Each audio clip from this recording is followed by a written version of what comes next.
Bonjour à tous et à toutes, j'espère que vous allez bien. On se retrouve aujourd'hui pour une vidéo book haul que je suis trop contente d'enfin vous refilmer. Si vous me suivez sur Instagram, vous savez que j'ai eu quelques péripéties dernièrement avec la chaîne YouTube parce que voilà, j'ai dû changer de caméra, mais du coup toutes les vidéos que j'avais filmées avec l'ancienne caméra, je pouvais pas les utiliser, enfin je pouvais pas, il y avait plein de soucis techniques, du coup j'ai pas pu les monter, du coup j'ai plein de vidéos en retard. Du coup il y a certaines vidéos que j'ai pas refilmées, mais là je me suis dit quand même que le book haul, je vous avoue j'avais un petit peu la flemme au début, mais je me suis dit que le book haul quand même c'était des vidéos que j'aime bien et c'est surtout des vidéos que vous aimez bien et qui sont sympas, enfin moi que j'aime bien regarder, du coup voilà je me motive et je refilme le book haul. Donc bah voilà, j'espère que ça va vous plaire, c'est un gros book haul quand même parce que j'ai acheté pas mal de choses cet été, c'est le book haul du coup du printemps et de l'été, je sais plus. J'ai peut-être oublié certains livres. Il y a des livres que j'ai achetés pendant cette période-là, mais que je vous présente pas parce que je les ai déjà lus ou alors j'ai déjà prévu d'en parler en vidéo. Du coup, ça sert à rien de, ça sert à rien de vous les montrer deux fois et voilà, oui du coup je vous ai dit c'est le book haul de l'été et du printemps et ce sera aussi et surtout c'est une information importante le dernier book haul de l'année sur la chaîne parce que là depuis quelques semaines, enfin depuis le mois de septembre, je suis en no-buy, je fais un no-buy et franchement ça se passe trop bien. Je pensais pas dire ça un jour d'un no-buy mais c'est vraiment une trop bonne décision que j'ai prise et que je regrette pas du tout et que j'ai absolument aucune difficulté à tenir alors que pourtant j'étais quand même une grosse acheteuse de livres, comme je pense que vous allez pouvoir le constater. Et là, bah, ça me manque pas du tout. Après, ça me manque pas du tout, parce que aussi, faut bien avouer que j'ai pas trop le choix de faire ce no-buy, puisque du coup j'ai décidé d'arrêter d'acheter des livres. Parce qu'en fait, tout simplement, j'ai dû racheter une nouvelle caméra, donc du coup, voilà, le budget comment dire, il n'y a pas la place pour la caméra et les livres dans le budget. Du coup, bah voilà, il a fallu choisir et c'était la caméra bah, qui l'a remporté parce que sinon je pouvais pas faire de vidéo. Donc voilà, la caméra plus le fait que, si vous le savez pas, j'ai décidé d'ouvrir une boutique en ligne qui est une aventure pleine de péripéties aussi. Il faudra que je vous raconte tout ça. Mais du coup, voilà, bah, l'achat du tissu, l'achat du matériel, c'est, bah, ça me perd, enfin, ça fait que bref, du coup, tout ça pour dire que je fais un no-buy, que ça se passe super bien. Bon, c'est un no-buy aménagé aussi, je pense que je peux le préciser. Je m'autorise en fait tout simplement à acheter les suites de saga et je me suis dit aussi que je pouvais m'autoriser un petit joker tous les mois pour si vraiment il y a un livre qui me fait super envie et que j'ai envie de lire là tout de suite. Mais pour l'instant, j'ai pas utilisé le joker. Donc voilà, par contre, j'ai acheté des suites de saga. Mais voilà, bref, du coup, tout ça pour dire que c'est un gros book haul et que c'est aussi le dernier de l'année. Donc voilà, je vais commencer tout de suite parce que sinon on est encore là dans 10 ans. C'est pas du tout trié, ça va être tout dans le désordre. Donc on commence du coup par trois romans d'occasion, trois romans de science-fiction qui sont aussi des classiques que je voulais me procurer, qui étaient des livres que j'avais mis dans ma wishlist. Enfin, je sais pas si je vous en avais déjà parlé, mais j'ai des wishlists un petit peu thématiques. Et notamment, ça, c'est des livres qui étaient du coup dans ma wishlist de classiques de la SF et et pas de classiques, pardon, mais de romans de SF écrits par des femmes. Alors du coup, le premier, c'est La Reine des Neiges de Joanne D. Vinch que j'ai eu dans ces... Bon, en fait, les trois, c'est la même édition. Ces vieilles éditions toutes pourries, là, que je sais plus où je l'ai trouvé, celui-ci. C'est du coup un roman qui a eu le prix Hugo du meilleur roman en 1981. Et c'est comme ça que j'avais découvert ce roman, du coup, quand j'avais fait les recherches pour le challenge prix Hugo. Et c'est un roman qui m'intéressait beaucoup, bah, déjà parce que c'est un des rares romans à avoir remporté le prix Hugo écrit, enfin un des rares romans écrits par une femme à avoir remporté le prix Hugo avant les années 2000 à peu près. Donc rien que pour ça, c'était intéressant. Et celui-ci, il m'intéressait pas mal parce que je me demande s'il y aura pas un petit côté science fantasy dans l'intrigue, vu qu'en fait, on est, si j'ai bien compris, dans une planète lointaine. Mes cheveux du micro. Et du coup, on est sur une planète lointaine. Et si j'ai bien compris, il y a une espèce de conflit politique entre les partisans de l'été et les partisans de l'hiver. Et on va suivre du coup la reine de l'hiver, qui va mettre en place des intrigues politiques, notamment elle va faire des choses avec des clones pour récupérer le pouvoir. Ça a l'air d'être assez particulier. Il y a aussi, si j'ai bien compris, une espèce d'oracle qui participe à tout ça. Enfin bref, je me demande s'il n'y a pas un côté un petit peu, voilà, magie avec l'été, l'hiver, tout ça. Bref, ça m'intéresse pas mal. Je crois par contre que c'est le premier tome d'une saga. J'ai aussi pris Girel de Joiry de Catherine Elmour, qui est un très court roman de science-fiction avec une couverture, ma foi, très sympathique. Et c'est un roman qui a l'air d'être totalement perché. Celui-ci, je l'ai mis dans mon Pumpkin Autumn Challenge. On se situe du coup au Moyen-Âge et on va suivre une jeune femme qui s'appelle Girel, oui voilà, Girel de Joiry, et qui en fait a le pouvoir particulier, en fait elle a des pouvoirs occultes qui lui permettent de se déplacer dans, comment ça s'appelle? Je vous lis parce que je vous lis le paragraphe parce que quand même c'est drôle. Jirel est une jeune amazone rousse, éprise de voyages occultes et qui trouve son accomplissement dans le fracas des armes. Ses pouvoirs occultes lui permettent de voyager dans d'autres univers et en fait un jour son château va être assiégé parce qu'il y a un homme qui est là avec son armée pour s'emparer d'elle et du château, enfin d'elle et du château.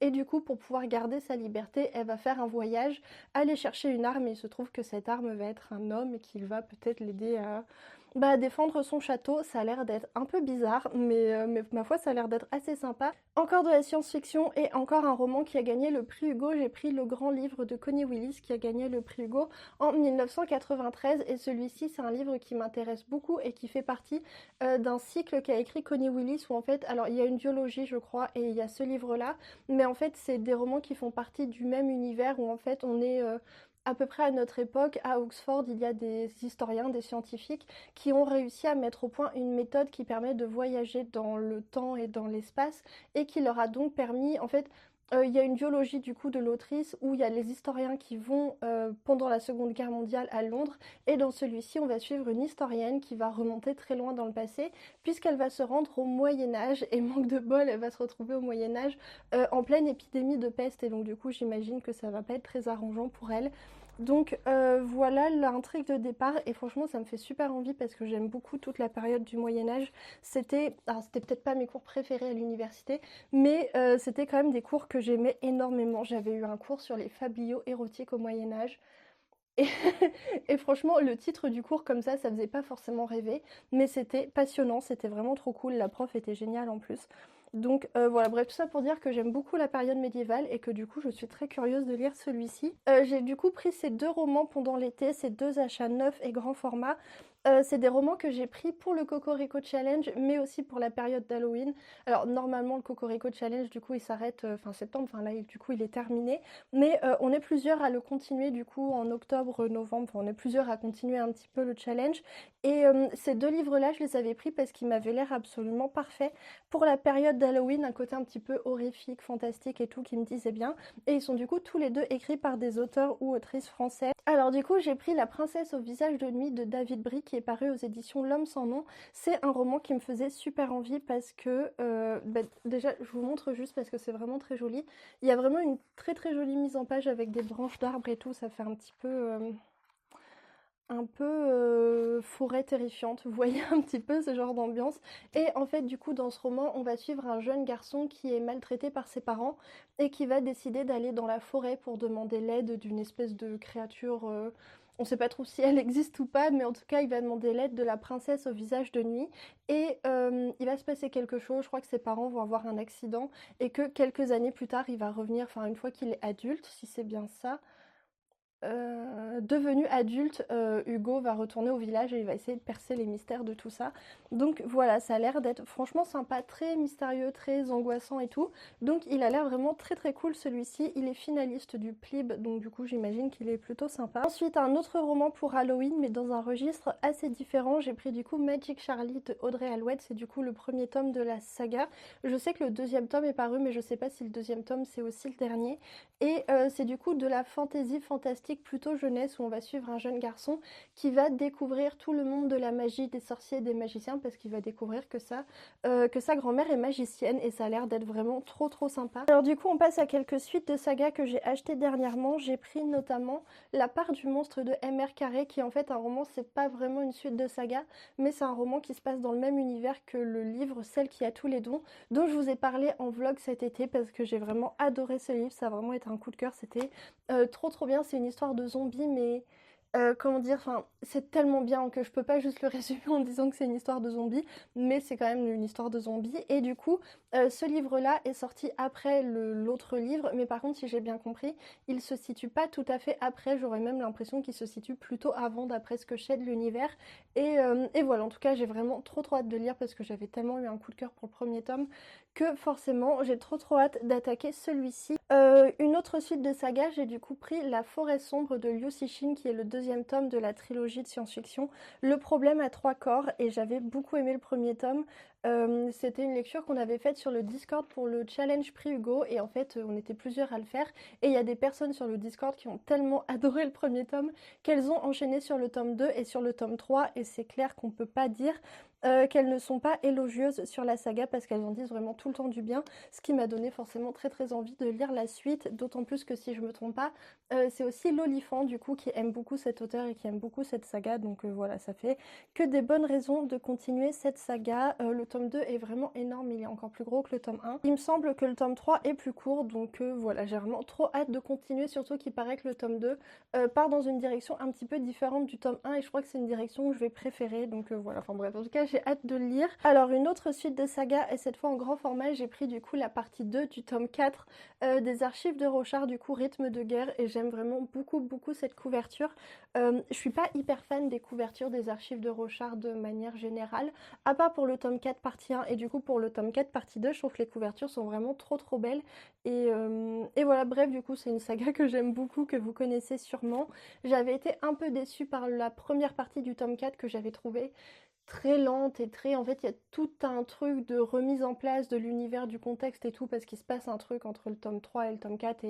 Et du coup, voilà, ça demande un petit peu de réajustement pour le lecteur. Et j'avais pas trop aimé tout ça, j'avais trouvé que c'était lent, que...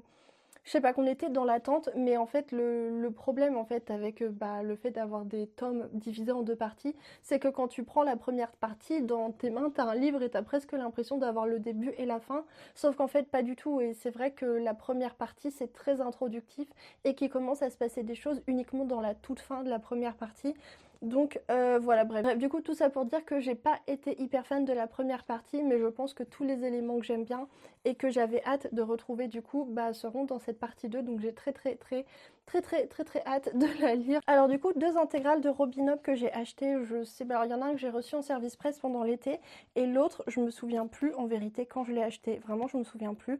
Je pense peut-être au début de l'été, quelque chose comme ça. J'ai du coup acheté Les Aventuriers de la Mer, l'intégrale 1 de Robin Hood, parce que c'est tout simplement une saga que j'ai trop hâte de découvrir. L'Assassin Royal, c'est vraiment une de mes sagas préférées, c'est vraiment une saga que j'adore et que je prends toujours énormément de plaisir à relire. Et Les Aventuriers de la Mer, alors c'est pas vraiment la suite, mais ça se passe dans le même grand univers et j'ai vraiment trop hâte de découvrir tout ça parce qu'il paraît que c'est vraiment génial. Alors il y a plusieurs écoles, il y a vraiment les gens qui préfèrent l'Assassin Royal et les gens qui préfèrent Les Aventuriers de la Mer. Donc bah écoutez, j'ai hâte de découvrir ça. Et j'ai reçu en service presse, toujours de Robin Hood, l'intégrale 1 du Fou et l'Assassin, qui est du coup la saga qui se situe après l'Assassin Royal, mais aussi bah, après Les Aventuriers de la Mer. Donc du coup, si j'ai bien compris, il faut avoir lu tous les autres cycles de Robin Hood, du coup Assassin Royal, Aventuriers de la Mer et La Cité des Anciens, pour pouvoir lire celui-ci sans spoil, parce qu'il va spoiler pas mal d'éléments. Pour tout vous dire, je pense que je vais lire celui-ci avant Les Aventuriers de la Mer, parce que du coup celui-ci, j'avais lu les premiers tomes en poche quand ils étaient sortis il y a longtemps, où je les avais pris à la médiathèque, je me souviens plus. Bref, en tout cas, j'avais lu les premiers tomes du coup de la saga il y a longtemps. Du coup, je suis déjà spoilée. Finalement, je suis déjà spoilée. Du coup, c'est pas très grave et autant continuer, d'autant plus que je trouve que c'est une très bonne lecture d'hiver, donc je pense que c'est une lecture que je mettrai dans mon Cold Winter Challenge. Donc voilà, celui-ci, je sais pas si je vous ai dit, mais c'est les éditions J'ai lu qui me l'ont envoyé. Et voilà, alors Le Fou et l'Assassin, c'est assez particulier. Je trouve qu'on s'éloigne vachement bah en fait, tout simplement, dans l'Assassin Royal, on a un côté... En fait, dans l'Assassin Royal, on a un côté roman d'apprentissage, roman initiatique qui est quand même très important et que j'avais vraiment adoré. Et là, du coup, on s'éloigne totalement de ce côté-là puisque bah, notre personnage est adulte. Mais c'est aussi une saga où on découvre des choses intéressantes sur certains aspects de l'univers. Donc voilà, je me souviens plus du tout où je m'étais arrêtée. De toute façon, je vais reprendre depuis le début.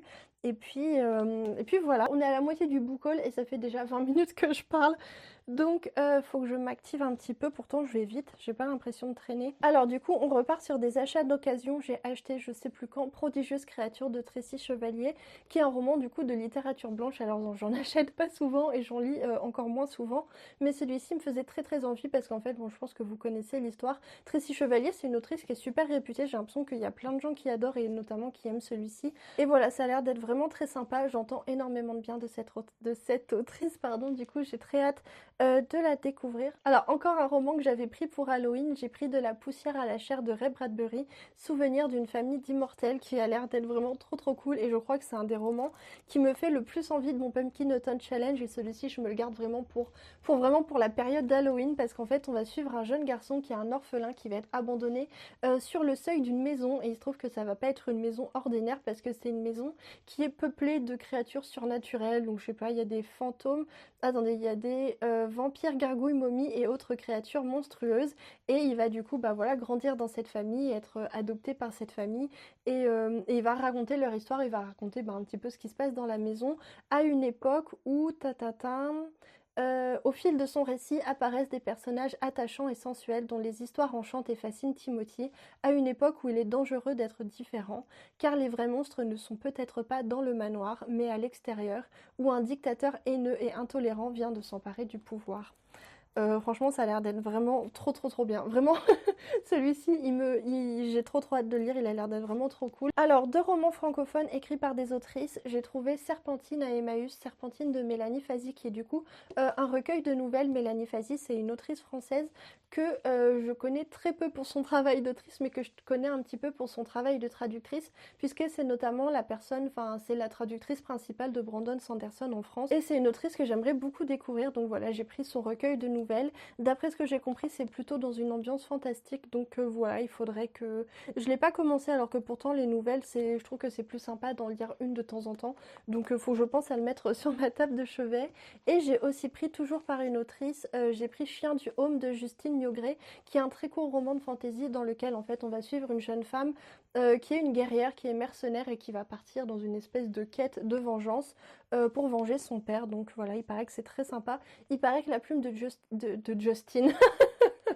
Non, il paraît que la plume de Justine Niogret est très particulière, donc bah, je suis très curieuse de découvrir ça. Alors j'ai aussi pris Les Chronolithes de Robert Charles Wilson, qui est du coup un de mes auteurs préférés en science-fiction. C'est notamment l'auteur de Spin, la trilogie Spin, dont je vous parle déjà très souvent. Oui, du coup je disais, Les Chronolithes, c'est un de ces romans qui me faisait le plus envie, parce qu'en fait on va être un petit peu sur quelque chose... J'ai l'impression que ça va un petit peu ressembler à Spin dans l'esprit, alors ce sera sûrement pas la même chose, mais j'ai l'impression que ce sera un petit peu cet esprit-là. On est du coup dans le monde contemporain et en fait un jour il y a des chronolithes qui vont sortir de terre, des chronolithes qui vont sortir de terre et les chronolithes c'est ces espèces de gros obélisques là qu'on voit sur la couverture. Bref, et du coup on a ces obélisques qui vont apparaître du jour au lendemain dans le monde et la particularité, bon déjà c'est un premier mystère. Et deuxième grosse bizarrerie à propos des chronolithes, c'est qu'en fait ils sont gravés et qu'ils sont gravés en l'honneur de machin machin. Ce monument hors du commun célèbre la victoire du seigneur de la guerre Queen, mais cette victoire n'aura lieu que dans 20 ans et 3 mois. Qui peut bien être ce Queen dont on ignore tout et comment ce monument a-t-il pu venir quasi instantanément du futur? Donc voilà, c'est un peu ce que j'avais aimé dans Spin, c'est ce côté intrigue scientifique, gros mystère scientifique et ça me plaît énormément. Enfin vraiment, bref, j'ai trop hâte de découvrir celui-ci. Alors j'ai acheté, je crois, tout début septembre, j'ai acheté Le Dieu Oiseau de Aurélie Wallenstein, qui est une autrice que je connaissais pas du tout et que du coup je voulais découvrir pendant le Cocorico Challenge. J'ai donc lu Mère Morte et ça n'a pas été une franche réussite parce que j'ai vraiment pas trop aimé ce récit et du coup voilà, du coup je me retrouve avec Le Dieu Oiseau dans ma palle qui me fait pourtant en fait l'intrigue me faisait super envie, mais récemment c'est Jen du compte Instagram Richesse de Fantasy qui en a parlé et qui est pas franchement hyper élogieuse sur le roman, donc disons que ma hype était comme ça et qu'au fur et à mesure elle est redescendue quoi. Donc là je vous avoue que je suis pas hyper emballée par ce roman. Je pense que je vais le lire quand même parce que je me dis j'ai eu qu'une expérience de l'autrice, un seul roman c'est pas suffisant je pense pour surtout qu'elle en a écrit beaucoup, donc c'est une autrice qui est quand même assez prolifique. Du coup je pense qu'un seul roman c'est pas suffisant pour se faire un avis, donc je pense que je lirai quand même celui-ci. Mais c'est vrai que voilà, je suis pas hyper emballée pour l'instant. Je pense que c'est le temps voilà que ma déception de Mère Morte que je la digère et puis que je passe à autre chose. Mais voilà, je vous en parle pas parce que je pense que vous le connaissez déjà, c'est des romans qui sont quand même assez connus. Ouh, ah j'avais oublié ça. Alors du coup cet été j'ai reçu une participation, enfin comment on appelle ça, pas une récompense mais une compensation, non mais enfin je sais plus, en tout cas j'avais participé à une cagnotte Ulule et en échange du coup je recevais bah du coup ce livre qui est du coup Ursula Le Guin de l'autre côté des mots, c'est paru chez i2SF et c'est en fait une anthologie d'articles sur Ursula Le Guin qui est une autrice que j'aime énormément, que j'admire énormément, qui est vraiment une inspiration incroyable, j'ai envie de pleurer quand je parle d'Ursula Le Guin, mais qui est vraiment une pionnière. Enfin, bref, du coup, je pense que vous connaissez déjà Ursula Le Guin, qui est du coup une autrice de science-fiction et de fantasy anglophone, qui est décédée il n'y a pas très longtemps, qui est notamment connue pour le cycle de Terre-Mer, qui est du coup de la fantasy, et que moi, je n'ai pas énormément aimé, mais j'avais tellement, mais tellement adoré son roman Les Dépossédés, qui est de la science-fiction et qui était... qui avait vraiment été un énorme coup de cœur pour moi et qui est vraiment un roman que j'adore et un roman, je pense, vous savez, les romans marquants dans la vie, et pas celui-ci, c'est vraiment un roman très marquant. Et voilà, du coup, c'est une anthologie de nouvelles pour parler soit de ses œuvres, soit de sa vie, soit de son parcours, enfin bref, plein d'articles qui ont l'air super intéressants. J'ai pas encore commencé à le lire parce que j'ai eu d'autres choses à faire, mais j'ai vraiment très hâte de me plonger là-dedans. Ensuite, alors vous le savez sûrement si vous me suivez un petit peu, cet été j'ai lu la trilogie Fiona Var de Guy Gabriel Kay et ça a été vraiment un énorme coup de cœur. J'ai vraiment adoré cette trilogie qui est du coup de la fantasy et que j'ai vraiment adoré. Ça a vraiment été un énorme coup de cœur et ça sera probablement dans mon top 5 de mes meilleures lectures de l'année. C'était en tout cas une très chouette découverte et du coup j'avais envie de lire d'autres romans de l'auteur et j'ai commencé à regarder un petit peu sur Vinted et je suis tombée là-dessus. C'est du coup un énorme pavé, déjà on peut commencer par ça. Bref, du coup il s'agit du coup de Enfants de la Terre et du Ciel de Guy Gabriel Kay et c'est un roman de fantasy historique où on va se situer dans les Balkans à la fin du XVe siècle, 23 ans après la chute de Sarance. Et en fait c'est un petit peu dans l'esprit de ce que fait habituellement Guy Gabriel Kay, c'est-à-dire que Fiona Var, j'ai l'impression que c'est un petit peu une parenthèse dans son œuvre parce qu'on est plutôt sur quelque chose de fantasy classique mais très magique, alors que là dans ses autres romans, je suis en train d'en lire un autre, et dans celui-ci on est dans de la fantasy historique où finalement c'est vraiment l'aspect historique qui va prendre le pas tellement de magie et beaucoup plus en fait ce que fait Guy Gabriel Kay, c'est qu'il s'inspire très fortement de notre monde et de notre histoire dans un espace géographique et à une époque donnée et qu'il va un tout petit peu modifier ça. Il va changer le nom des continents, il va changer le nom des personnages et tout, et il va en faire une histoire plutôt dans un registre un petit peu épique, un petit peu... Enfin bref, du coup dans celui-ci on se situe au Balkan à la fin du XVe siècle, on va suivre plusieurs personnages et notamment on va suivre une Amazone de la cité pirate, un artiste, on va suivre le cadet d'une grande famille marchande et on va suivre la fille reniée de la noblesse, machin, qui est devenue espionne. Enfin bref, ça a l'air d'être vraiment très sympa. Alors ensuite, on passe à un roman que je n'ai pas acheté mais qui m'a été offert par Guillaume. Il s'agit donc de Serpent and Dove de Shelby Mahurin aux éditions de Saxus. Bref, je suis vraiment trop contente parce que c'est un livre qui me faisait vraiment très envie. C'est du coup de la fantasy young adulte où on va suivre, en fait c'est une romance dans un univers de fantasy. On va suivre du coup une jeune femme qui s'appelle Louise et qui est sorcière et qui s'est réfugiée dans un village. On est dans un univers du coup où les sorcières sont chassées et persécutées. Enfin bref, va y avoir un concours de circonstances et elle va être obligée de se marier avec un chasseur de sorcières. Et voilà, du coup on est sur une histoire d'amour sur fond de, voilà, de sorcellerie, de magie et tout. Donc ça a l'air d'être vraiment très cool. C'est typiquement le genre de lecture que j'aime bien faire de temps en temps. Je suis pas hyper romance, mais c'est vrai que de temps en temps j'aime bien en lire une. Et alors en plus, s'il peut y avoir des sorcières et de la magie dedans, c'est encore mieux. Donc voilà, celui-ci j'ai vraiment trop hâte de le lire. Je pense que c'est une lecture que je vais me garder pour un moment, un petit peu une lecture doudou, vous voyez, une lecture un petit peu réconfort quand on a envie de se reposer les neurones. Donc voilà, je suis trop contente de ça. Alors du coup, on arrive à la dernière pile du book haul et il s'agit de la pile des services presse. Donc du coup, j'ai reçu pas mal de livres et notamment j'ai reçu pas mal de livres des éditions J'ai lu et des éditions Léa. Alors du coup, de la part des éditions j'ai reçu Les Abysses de River Solomon, qui est un très court roman qui vient de sortir en poche et qui était du coup paru, je crois, oula, je me souviens plus, je crois que c'est aux Forges de Vulcain, voilà, c'est aux Forges de Vulcain qui sont parus en grand format. Et c'est un roman que j'avais très envie de lire parce que c'est une autrice que je connais déjà, puisque j'ai lu son premier roman édité en France qui était du coup L'incivilité des fantômes, qui était vraiment un roman incroyable, mais super violent. Enfin, c'était vraiment très violent. Trigger warning sur toutes les violences possibles et imaginables. Et du coup, dans celui-ci, on va aussi parler de racisme, mais on va également parler de, voilà, de la thématique de la mémoire, puisque l'autrice part en fait du principe que, en fait, son idée de base et l'idée de base de l'intrigue, c'est que pendant la traite des Noirs, du coup, quand les bateaux faisaient voilà, le commerce triangulaire, les femmes enceintes étaient jetées par-dessus bord parce que du coup, bah voilà, elles n'avaient plus de valeur marchande et du coup, on se débarrassait d'elles en les jetant à la mer et du coup son idée de base c'est qu'en fait ces femmes auraient survécu et auraient fondé du coup dans les abysses un peuple de sirènes qui aurait voilà survécu depuis tout ce temps. Et en fait du coup si j'ai bien compris dans le roman on va suivre ce peuple là qui se retrouve confronté à un problème de mémoire puisqu'ils ont totalement oublié leurs origines, ils ont oublié qui, enfin pas qui ils étaient mais d'où ils venaient et ça va être un petit peu le propos du texte. Ça a l'air d'être vraiment très intéressant. Ça a l'air d'être pas franchement très joyeux non plus et c'est pour ça que je retarde un petit peu la lecture parce que du coup pour avoir déjà lu l'autrice je sais que ça peut être vraiment très très violent. Donc voilà, sujet super intéressant, mais je vous avoue que j'ai très très hâte de le lire et en même temps j'appréhende un petit peu. Donc voilà du coup pour celui-ci. Et du coup toujours des éditions j'ai reçu la prochaine parution de leur collection Nouveau Millénaire. Il s'agit donc de Récursion de Blake Rouge qui a l'air d'être un roman un petit peu dans la lignée de... Enfin en tout cas le résumé et l'ambiance un petit peu me fait pas mal penser à comment ça s'appelait ce livre. C'était chez Albin Michel Imaginaire. Demain et le jour d'après de Tom Sweterlich et ça j'ai l'impression que c'est un peu dans la même idée de roman de science-fiction, thriller, cyberpunk, enfin un petit peu cette ambiance-là. On va suivre du coup un policier qui est un policier Barry Sutton, flic désabusé de la police new-yorkaise.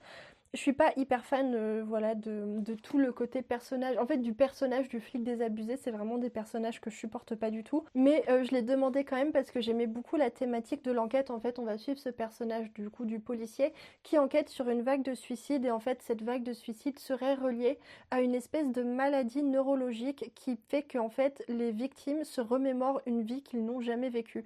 Donc ouais, il y a tout un travail, enfin il y a tout un truc comme ça sur la mémoire. Et en fait, le policier va se retrouver à travailler en duo avec une scientifique et neurologue et qui travaille sur un dispositif qui permet d'enregistrer les souvenirs pour lutter contre la maladie d'Alzheimer.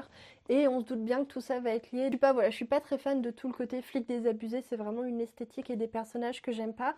Mais la thématique de la mémoire, ça m'intéresse beaucoup. Enfin, je trouve que c'est une chouette idée d'enquête. Je sais pas si je vous en avais déjà parlé, mais en fait, ma maman travaille avec des personnes qui ont Alzheimer. Et du coup, c'est pas un milieu que je connais très bien, mais c'est un milieu quand même que je côtoie un petit peu et dont elle me parle assez souvent. Du coup, voilà, c'est pour ça que ça m'intéressait pas mal. Je trouve que je trouve que ça change un petit peu. Je trouve ça assez original comme je trouve ça super intriguant, en tout cas comme thématique pour l'intrigue. Donc du coup, voilà pour celui-ci. Et on passe du coup au roman que j'ai reçu de la part des éditions Léa. Et j'ai reçu le premier tome de Chronique de la Lune Noire de Jeanne Adeba. Et c'est en fait le premier tome de la novélisation de la saga de bande dessinée de Heroic Fantasy qui s'appelait du coup Chronique de la Lune Noire, écrite par Froideval. En gros, ils ont décidé d'adapter la bande dessinée en roman. Et du coup, voilà, c'est le premier tome de la série. Ça a l'air d'être vraiment très sympa, même si j'appréhende un petit peu le côté heroic fantasy à l'ancienne parce que c'est pas une saga de BD qui est très très récente, mais l'univers a l'air d'être vraiment très sympa. En fait, on est du coup dans un univers où il y a des princes démons qui se battent entre eux et qui intriguent entre eux, qui complotent entre eux et qui se castagnent entre eux au mépris total de la vie des humains et de tout le monde. Et du coup, c'est un petit peu le bazar dans cet univers et il y a pas mal de problèmes et en fait, on va suivre deux personnages qui sont deux elfes et qui vont se retrouver un petit peu au milieu de toutes ces intrigues avec les princes démons et qui vont apparemment avoir un petit peu leur mot à dire dans toute cette histoire, donc ça a l'air d'être vraiment très cool. Jeanne Adeba, c'est une autrice que j'aime vraiment beaucoup. Alors j'ai lu qu'un seul de ses romans, mais j'aime beaucoup sa personnalité, en fait j'aime beaucoup certaines de ses prises de position. Notamment, c'est elle qui avait préfacé Chronique du Pays des Mers et j'avais j'avais beaucoup aimé sa préface que j'avais trouvée super engagée, super militante et voilà, bref, du coup c'est une autrice que j'aime bien et du coup j'ai très très hâte de découvrir ça. Alors ensuite, toujours les éditions Léa, j'ai reçu deux de leurs grosses sorties que j'attendais avec impatience parce que je sais pas si vous les suivez sur Instagram, mais cet été sur Instagram ils ont mis un post qui récapitulait toutes les grosses sorties qui récapitule toutes les grosses sorties qu'ils ont prévues pour cette année. Et il y avait notamment du coup ces deux romans-là qui sont du coup les premiers tomes de sagas qu'ils ont décidé de traduire et d'éditer en France. Et c'est vraiment très cool parce que c'est des sagas qui ont l'air d'être vraiment géniales. J'ai reçu du coup le premier tome de la trilogie Licanius, l'ombre du savoir perdu de James Islington, qui a l'air d'être vraiment génial. Alors je sais que c'est des romans que vous avez déjà beaucoup vus parce qu'on les voit énormément passer en ce moment sur Instagram. Et en fait ça c'est une trilogie que je voulais absolument découvrir parce que le résumé m'a fait penser à deux romans que j'aime énormément. Ça m'a fait penser du coup à Codex Alera et ça m'a aussi fait penser à comment ça s'appelle, à La Guerre du Pavot de Rebecca F. Kuang, qui est une saga que j'avais adorée. Enfin, j'avais adoré le premier tome, mais apparemment Actes Sud ne veut pas traduire et éditer la suite, donc du coup je suis un petit peu dégoûtée. Mais bref, du coup en fait, ça, le résumé m'a fait penser à ces univers-là. Bref, du coup dans la trilogie Licanus, on est dans un univers où en fait des années auparavant, il y avait des augures qui étaient des êtres avec des pouvoirs magiques très très puissants qu'on comparait du coup à des dieux. Ils étaient aussi un peu tyranniques apparemment, ils ont été du coup renversés, mais il reste en fait des traces de l'existence des augures à travers l'existence...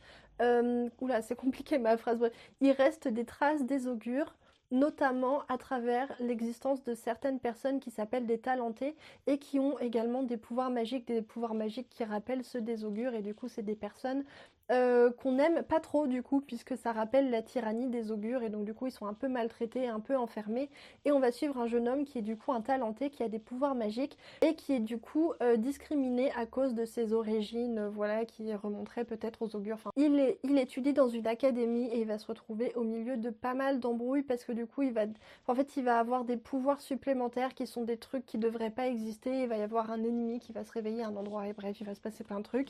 Donc voilà, ça a l'air d'être vraiment très cool et ça me fait vraiment beaucoup penser à La Guerre du Pavot et à Codex Alera. Alors du coup, on passe aux deux derniers livres qui sont aussi mes lectures en cours. J'ai reçu du coup des éditions Léa, ce roman dont je ne m'aventurerai pas à dire le nom en anglais parce que je sais pas prononcer ce mot-là en anglais. Voilà. Ma bouche ne veut pas prononcer le truc correctement, du coup je vais pas le faire. C'est le premier tome d'une saga du coup Young Adult que j'ai commencé hier et dont j'ai dévoré les 100 premières pages. C'est vraiment très très cool. En fait, on est dans un univers hyper sombre. Enfin franchement, c'est particulier quoi. Le premier chapitre dans la famille des empoisonneurs, faut avoir le moral accroché quand même parce que c'est une drôle d'ambiance, c'est pas fun du tout là cette ambiance, mais c'est très sympa du coup pour Halloween, enfin, mais du coup c'est très sympa en vrai, j'aime beaucoup, mais voilà, c'est assez sombre.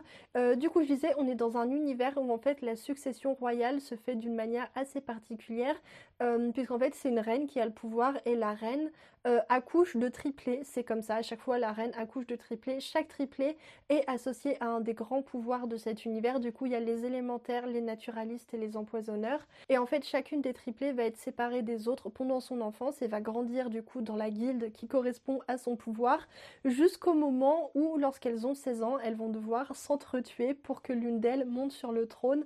Donc c'est vraiment la grosse ambiance, c'est vraiment très chouette. Franchement j'ai commencé hier et j'aime beaucoup, ça c'est tout seul, c'est super sympa. J'aime beaucoup, enfin bref, je vais pas vous en parler plus parce que là c'est un book haul, mais franchement j'aime beaucoup ce que je lis pour l'instant. Et du coup un autre roman que j'ai reçu en service presse au mois de septembre et qui est également ma lecture en cours, il s'agit du coup des Derniers Feux du Soleil de Guy Gabriel Kay, qui est du coup un roman de fantasy historique inspiré du coup, attendez, une épopée dans le sud d'une Angleterre, inspirée par les sagas nordiques, les chroniques anglo-saxonnes et les contes gallois. Et en fait on va suivre plusieurs personnages sur un continent qui ressemble beaucoup à l'Angleterre, à un moment où on a un peuple qui ressemble beaucoup aux Vikings qui essaie du coup d'envahir ce continent, et on va voir tous ces personnages qui vont se retrouver voilà, au milieu de ces conflits armés, tout ça saupoudré d'un petit peu de magie parce qu'on a aussi un royaume féerique qui vacille un petit peu, enfin c'est assez particulier mais c'est vraiment très sympa, ça me fait beaucoup penser pour l'instant à, comment ça s'appelle, à la trilogie des elfes de Jean-Louis Fedgen. Enfin, au niveau de l'ambiance, en tout cas, ça me fait penser à ça. Donc voilà, en gros, c'est de la fantaisie historique inspirée des contes vikings, des sagas vikings. Donc voilà, du coup, c'est terminé pour le book haul. Ça faisait quand même beaucoup de livres. J'ai été assez vite. J'espère que voilà, que c'était le bon équilibre entre je vais assez vite pour que la vidéo ne dure pas 50 minutes, mais je vous donne assez d'informations pour que vous sachiez quand même un petit peu de quoi parle le livre. Donc voilà, du coup, j'espère que cette vidéo vous a plu. J'espère que ça vous a donné des idées de lecture et que ça vous a permis de découvrir des titres. Et puis du coup, sur ce, je vais vous laisser. Je vous souhaite de bonnes lectures, une bonne semaine et je vous dis à bientôt pour une nouvelle vidéo.